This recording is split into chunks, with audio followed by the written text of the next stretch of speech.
بسم الله الرحمن الرحيم. متابعينا الأعزاء في كل مكان، السلام عليكم ورحمة الله وبركاته. النهاردة إن شاء الله جبت لكم وصفة جميلة، هنعمل مع بعض الكريب البيتي. إزاي نعمل عجينة الكريب في البيت ونطلع منها كمية إن شاء الله محترمة، وإزاي نعمل حشو، ونتعرف على كل التفاصيل إن شاء الله.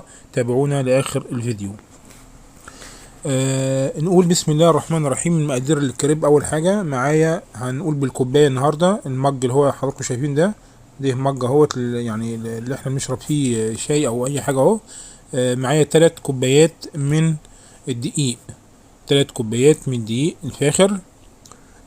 وبعد كده معايا 4 معالق كبار من دقيق، يبقى 3 معالق عليهم 4 معالق كبار من الدقيق.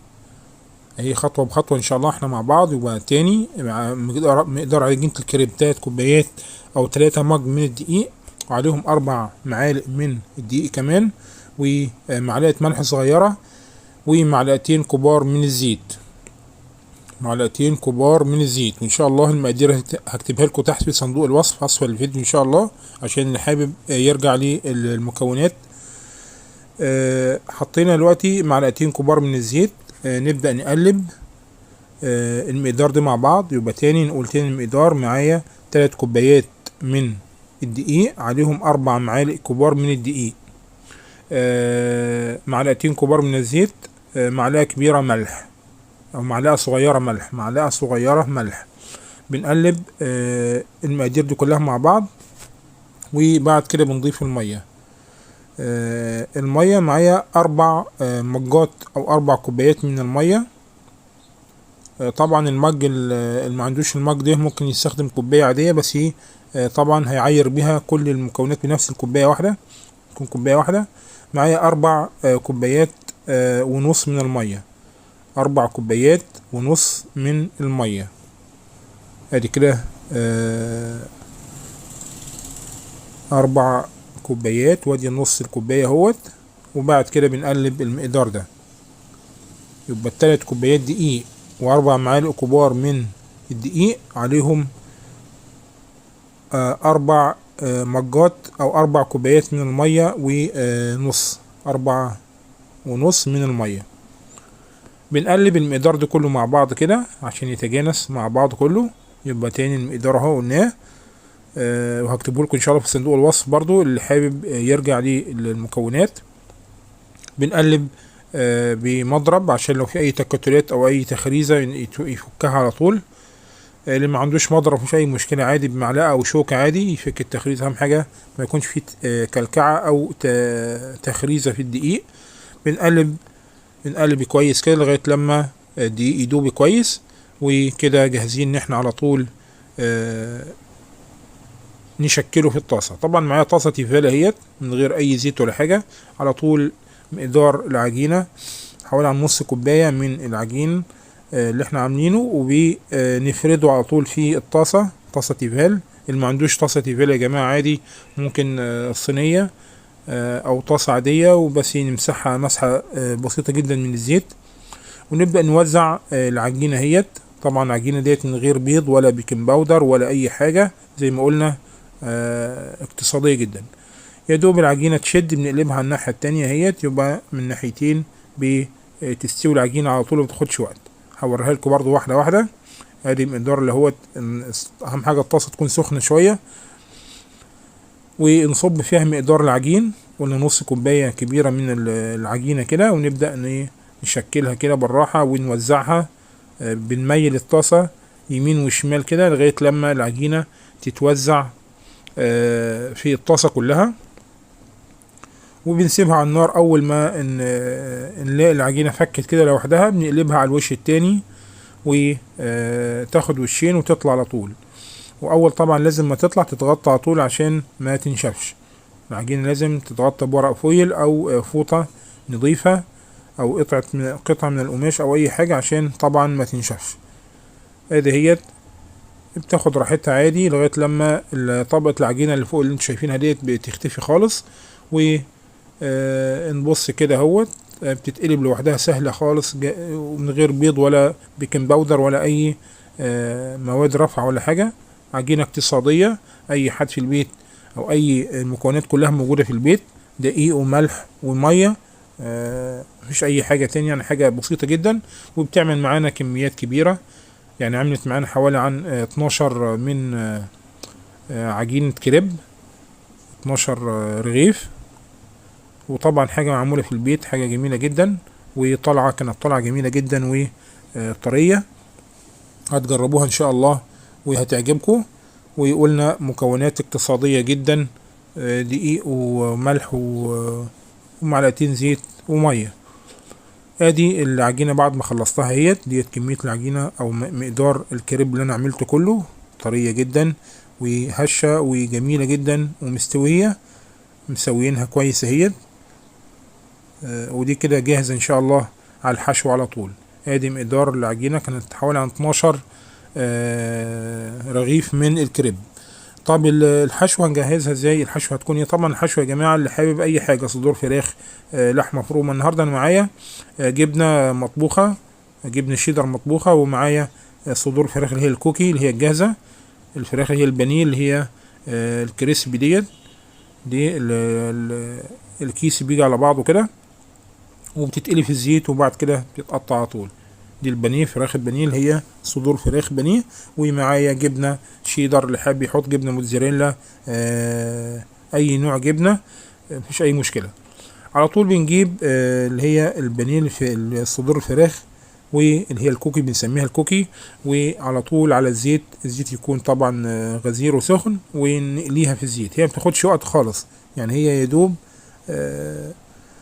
يتشم ريحة الزيت بس كده. هوت الزيت يكون سخن شوية، وبعد كده نقلبها على الناحية التانية، او نقلبها وبعد كده بنصفيها من الزيت وتطلع على طول، مبتاخدش وقت. يعني حاجة كده ايه، فاست سريعة كده خالص.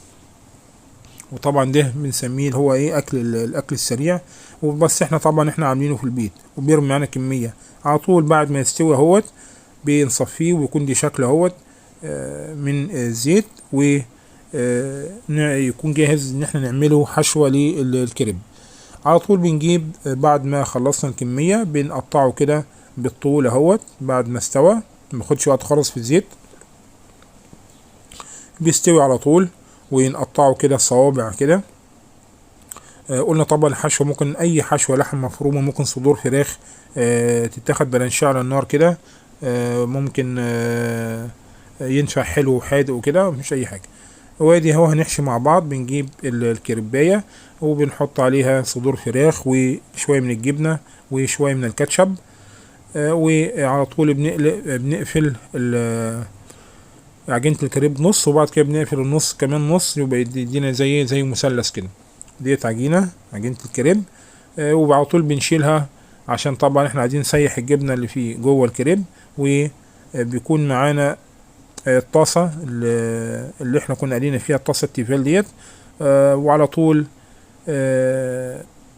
بنحمر رغيف الكريب على الناحيتين كده، على الوشين، فوق وتحت، عشان طبعا الجبنة من جوه تسيح والكريبات تطلع سخنة، وطعمها طبعا هي بتتاكل سخنة بتكون جميلة مع الكاتشب. واللي يحب طبعا يحط مايونيز يحط كاتشب، مايونيز، اي طبعا فليفر، مش اي مشكلة. وادي تاني اهوت بنجيب صدور الفراخ بنوزعها، وشوية جبنة. اللي يحب طبعا اللي يحب يحط جبنة موتزاريلا، جبنة شيدر، جبنة رومي، مش اي مشكلة. وادي الكاتشب برضو بنوزعه كده الكاتشب، ونقفل الرغيف نصين، والنص نقفله كمان نص كده، يدينا على طول شكل المثلث اللي احنا بنشوفه كده. وادي بعد ما شكل الكريب اهوت احنا طبعا شغالينه، وعلى طول بعد ما بيطلع على طول بنحطه في ورق فويل عشان طبعا يفضل سخن على طول. ادي 4 كريبات نعمل اهوت، ونكمل باقي على طول. بنجيب الرغيف ونفرد فيه الحشو اللي هي صدور الفراخ، وعلى طول برضو شوية من الجبنة عليهم كده، وشوية من الكاتشب. اللي طبعا اللي حابب يحط مايونيز، انا يومها دورت على مايونيز بصراحة ما لقيتش، فاكتفيت بالكاتشب بس. وعلى طول بنقفل الرغيف، نعمله زي مثلث كده، وعلى طول على الطاسة ونحمر الرغيف. بنديله وشين على الطاسة كده، جريل كده، بياخد وشين على الطاسة، نسيح فيها اللحمة، نسيح فيها الجبنة سوري، ونسخن الرغيف. وطبعا الكريب لازم يتاكل سخن يا جماعة، حلاوته ان هو بيتاكل سخن اهو. يعني حاجة سهلة جدا وحاجة اقتصادية جدا في البيت، وبيدي معانا يعني بجد بيرمي معانا عدد كبير. يعني النص كيلو دي اللي احنا عملناه النهاردة عمل لنا 12 رغيف من الكريب. تخيلوا لو ال 12 دول هنشتريهم من بره هيعملوا لنا كام. احسب بقى التكلفة اللي احنا عملناها النهاردة، هتلاقيها يعني حاجة اقتصادية جدا وحاجة تفرح الولاد، ويعني ايه حاجة في البيت معمولة في البيت، احنا عاملينها في البيت، مضمون او ضامنين الاكل اللي احنا عاملينه. ادي على طول اهوت النار شغالة على السندوتشات الكريب. قلنا دلوقتي بتتشمع كده، بتاخد وش من فوق ومن تحت. وادي شكل الكريب اهوت، واحنا بنوزع الحشوة فيه، بنقلبه وعلى طول نشيله ونحطه على طاسة على النار، والنار شغالة طبعا. واول ما يتحمر من تحت بنقلبه على الوش التاني، عشان طبعا بياخد وش اللي هو وش الجراتين الجميل ده. وبعد ما بيطلع على طول بنكون مجهزين ورق فويل، وعشان طبعا يحتفظ بالسخونية اللي هو فيها بنقفله بورق فويل عشان بيفضل سخن وبيتاكل طبعا سخن. حلقة جميلة جدا وحلقة موفرة. وقلنا نعمل حاجة طبعا من اكل اللي هو الفاست فود اللي احنا كنا بنقول عليه. في ناس طلبوا مني الاكل اللي هو اكل الشوارع او اكل اللي هو السريع، فقلنا طبعا نعمل حاجة كده عشان طبعا ما نسيبش حاجة ان شاء الله ما نعملهاش. ادي وصفة جميلة جدا اقتصادية جدا، بترمي معانا عدد.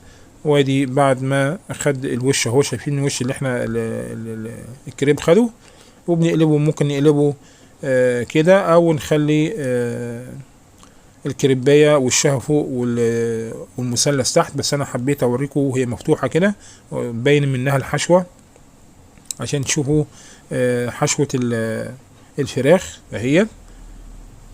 ادي الحشوه اهيت، والجبنه طبعا بتكون طالعه سخنه وجميله جدا.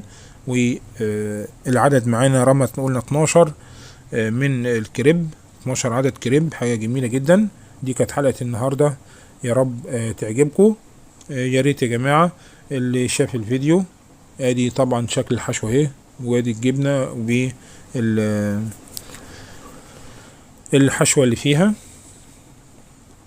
اللي عجبه الفيديو يا ريت لايك الفيديو ونشير الفيديو عشان كله يستفاد. واللي ما اشتركش لغايه دلوقتي يشترك في القناه عشان طبعا الفيديو او القناه نحاول نكبرها ان شاء الله بيكم.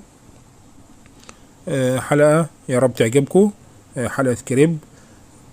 وادي الحشوه اهي برضو، اللي طبعا قلنا اللي حابب يحط مايونيز، حابب يحط كاتشب، كلها الجبن طبعا اختياري. وادي شكل الشكل النهائي للكريب اهوت. معايا عدد قلنا 12 كريبايه، حاجه موفره جدا، حاجه بيتي، ما جبناش حاجه من بره، كلها حاجات ممكن في البيت موجوده عندنا. يا رب تكون الحلقه